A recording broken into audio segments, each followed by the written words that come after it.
Hi നമസ്കാരം ഫാസിലാണ്.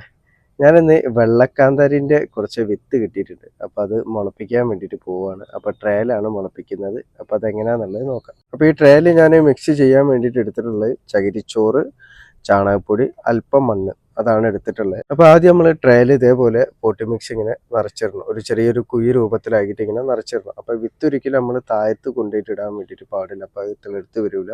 നമ്മൾ ഈ വിത്ത് എടുത്തിട്ട് ഇങ്ങനെ ഓരോന്നിലായിട്ട് ഇങ്ങനെ ഇട്ട് കൊടുക്കുക. അപ്പോൾ കൂടുതലായിട്ട് ഇടേണ്ട ആവശ്യമില്ല, രണ്ടെണ്ണം എന്നുള്ളൊക്കെ ഒരു രൂപത്തിലായിട്ട് ഇട്ട് കൊടുത്താൽ മതി. അതിനുശേഷം ഇതിൻ്റെ മേലെ തന്നെ ആ പോട്ടി മിക്സ് ചെറിയ രൂപത്തിലായിട്ട് ഇങ്ങനെ ഇട്ട് കൊടുക്കുക. അതിനുശേഷം നമ്മൾ സ്യൂഡോമോണസ് കലക്കിയിട്ടുള്ള വെള്ളമാണ് ഒരു 10 ഗ്രാം 1 ലിറ്റർ വെള്ളത്തിൽ നല്ല രൂപത്തിൽ കലക്കിയിട്ടുള്ള. അപ്പോൾ അത് ഇതിൻ്റെ മേലെ ഇങ്ങനെ സ്പ്രേ ചെയ്ത് കൊടുക്കുക. നനച്ചതിന് ശേഷം വെയിൽ കൊള്ളാത്ത അതുപോലെ തന്നെ മഴയും കൊള്ളാത്ത ഭാഗത്തേക്ക് നമുക്കിത് മാറ്റി വെക്കാം. 4-5 ദിവസം തന്നെ ഇത് കിളിർത്ത് വരും. അപ്പോൾ കിളിർത്ത് വന്ന് 2 ഇലൻ്റെ പ്രായം കഴിഞ്ഞാൽ നമുക്കിത് ഗ്രോ ബാഗിലേക്ക് മാറ്റി നടാവുന്നതാണ്.